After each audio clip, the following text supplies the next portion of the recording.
Nick Wright joining us live, co-host First Things First. It's a little weird, but I do think we do this all the time, is that Julian Edelman came on yesterday and he said, yeah, Bill, we used to just screw around in September because every team Bill thought had a new identity, and we would experiment. And I think we look at Cincinnati and go, they're 2-3, and I'm like, no. That's the one team that could go into Kansas City and go situational football and on some days can match the Chiefs. So is there anything here that bothered you?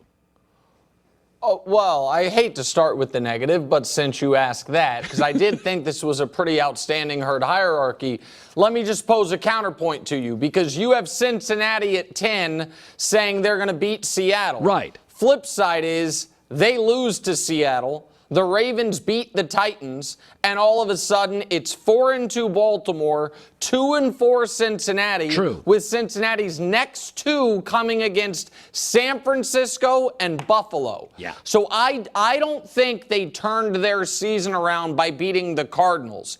I think they can turn their season around by beating the Seahawks, but the Seahawks coming off a bye, healthier than they've been all year since week 1, with arguably the best pair of corners in the NFL in Weatherspoon and Woolen. I think that could be a really tough game for Cincinnati. I think you're a little too high on the Justin Herbert Chargers supply. He's excellent. The rest of the team is not. I would probably slide Dallas in there. But where I do want to give you credit, Colin, is you seem to be the only person in America other than me that will give the Jaguars the credit they deserve and give Trevor Lawrence the credit they deserve. Everyone's like, oh my goodness, Buffalo was jet lagged. Well, show up earlier then. The idea that Jacksonville had some massive edge because they're the first team in NFL history to have to play multiple international games is crazy. And that game was not even as close as the final score suggests. And not shockingly, Josh Allen was, after a wonderful game against Miami,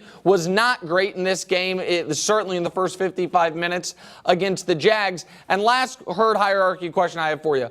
Colin, your top three. So the Eagles, the last team to beat them was, let me check, it was the Chiefs. And the Niners, the last team to beat them when their quarterback didn't get knocked out of the game was, that was the Chiefs as well. Yeah. So you maybe could put the Chiefs at number 1. I mean, you kind of want to. I know you do, but it's fine. 2 is fine for now. Yeah, I think Philadelphia and I would just say this. Kansas City at the trade deadline, I wouldn't be shocked if Brett Veach goes and gets a little veteran receiver help. But nonetheless, Kansas City's defense, good now, will only get better like Seattle's because it's full of kids. I do want to talk about this, though, is that the Brock Purdy thing is fascinating. So J-Mac and I got into this yesterday, and I've said, I think he's good. I've never seen him without a brilliant coach and a stacked roster. He looks good to me. He's accurate. He sees it. He's like C.J. Stroud. Sees it, lets it rip, ball lands where it should. Tua sees it, lets it rip, ball lands where it should. Well, Tua's not a great athlete. C.J. Stroud's not running around. Like, can we acknowledge this? Is that we need years to figure out what players are. And I know you've pushed back on Purdy, but in that offense, they don't need Steph Curry. They need Chris Paul, and he is a perfect fit for that offense. Well, all right, so a few things here. One, I don't know if you did this on purpose, but Purdy, Tua, Stroud, what they all have in common, all their head coaches or offensive coordinators are Shanahan system guys. It's Shanahan himself. It's Mike McDaniel, his offensive coordinator. And then it's Bobby Slowick in Houston, who D'Amico brought over, same system. So I do see some similarities there. I actually I think of those three guys, the one with the highest upside is probably Stroud. Yeah. Here is the thing. You used the Chris Paul comparison.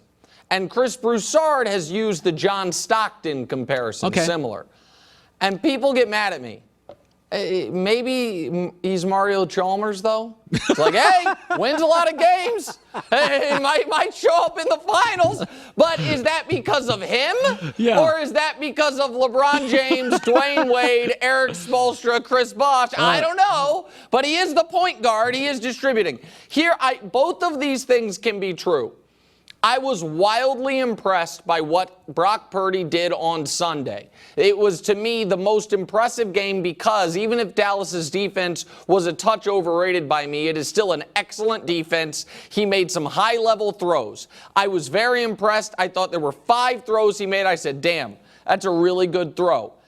Also, he has in his career trailed in the fourth quarter for less than 3 minutes. And me wanting to see him in those spots is a fair ask. And this is where people will say, Colin, I'm being unfair to Brock Purdy. I don't think it's unfair. I think it's honest. My opinion on how good Brock Purdy actually is absolutely colored by seeing Jimmy Garoppolo be awful immediately the moment he leaves Kyle Shanahan. Yeah. Leads the league in picks the moment he leaves Kyle Shanahan, and I had to deal with people yelling at me about Jimmy Garoppolo for years. Same offense, same idea. Now, Purdy has not made the mistakes or made some of the boneheaded plays that Jimmy made. But I am right now, I think both of these things can be true. Brock Purdy has been very impressive, and Brock Purdy also is the 49ers' weakest link. Now, you might say that's because they have no weak links, and maybe that's true. But if they don't make the Super Bowl, I think it will be because they don't get enough out of the quarterback position. That's yet to be seen. And one last thing on Purdy. And listen, Colin, I have a much smaller microphone, literally and figuratively, on the show, like in the medium than you do. So you have a big microphone right on the desk. I need someone with your platform to help push back against this. The Brock Purdy MVP stuff that train can never leave the station. I don't have a lot of rules for league MVPs, but one of them is this. If you're not one of your team's 5 MVPs, you can't be the MVP of the league. If no one would say you're one of the 5 best players on your own team, you can't get the award for the best player in the league. That's what I would ask, please. Yes. Yeah. Well, I had a similar feeling about Westbrook, but Westbrook's a more dynamic player than Purdy, but I always had the same argument. You got to make like teammates better to be the best player and most valuable in the league. Okay, so my dad used to have a saying, my late father, lubricate, don't agitate. People will make employment decisions mostly when you're not in the room. Have allies. In good times, be humble. In bad times, be an ally. Here's Mac Jones' problem. Yes, he had a very good rookie year. Oh. He went outside the building, ticked off all the coaches. So he has no allies there. He cheap shots. I was told he was confronted by a Patriot O-lineman last year in the building. Nobody rallied around him when he cheap shotted Sauce Gardner. He appears to pout during games. He has not elevated Juju Smith-Schuster. Quarterbacks elevate receivers, not vice versa. And he's not winning and looks bad. He is not lubricated anything in this organization. He's been a brat. That's right. I think it's time to move off him. If he'd have struggled, but he had won curried favor with the coaches, I think you give him another year.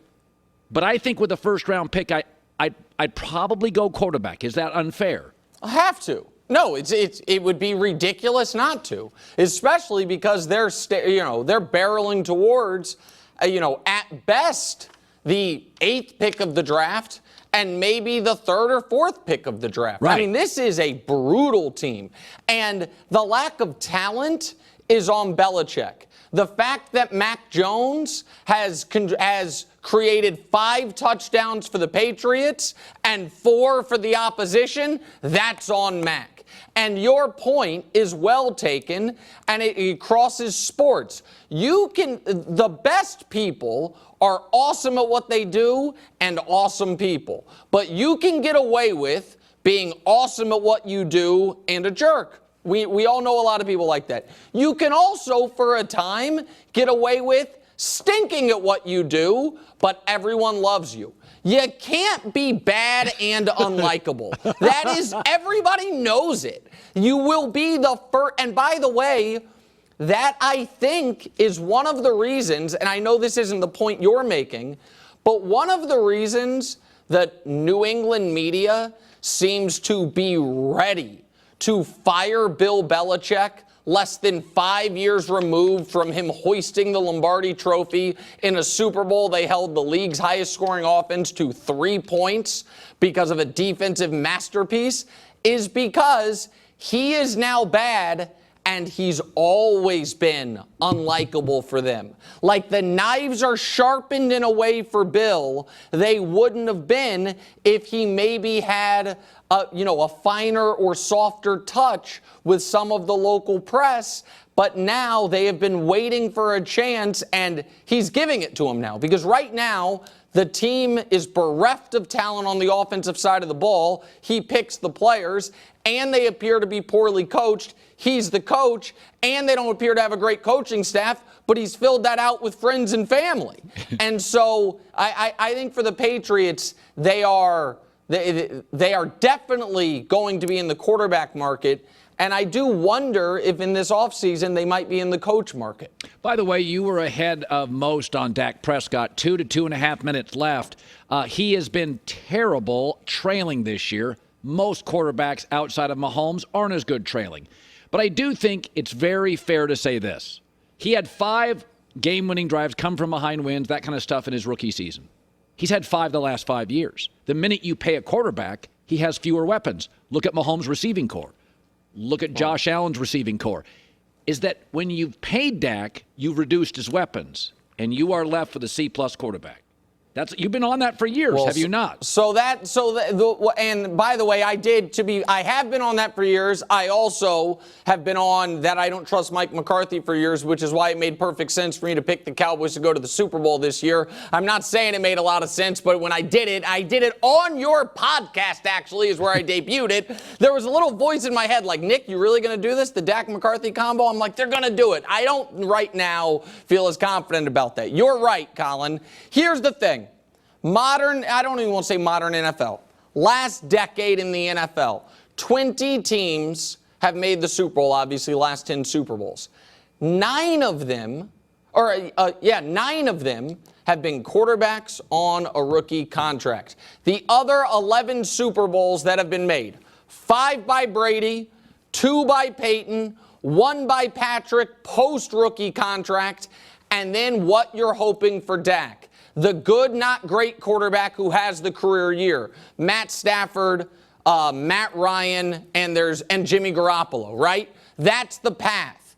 If Dak can't at least this year make it to round 3 of the postseason, then you do have to ask yourself, if he is good, I think he's top 10 quarterback, but if he is not able with this roster to elevate, then are we better off starting the quarterback contract clock over? Because he's only going to get more expensive. And Mike is about to get paid. The roster is going to get less talented, not more talented, over the next couple years. And so that's why this year is so critical for Dak. Because if you can't do it right now, what makes you think you can do it next year? What makes you think you can do it the year after? And that is where you would ask yourself, if right now we have a B-plus quarterback, would we be better off with a B-minus quarterback but 3 additional excellent players if the B-plus quarterback can't be an A-minus guy in the most critical moments? Nick Wright, first things first. Good seeing you, buddy. You too. Talk to you later, Colin.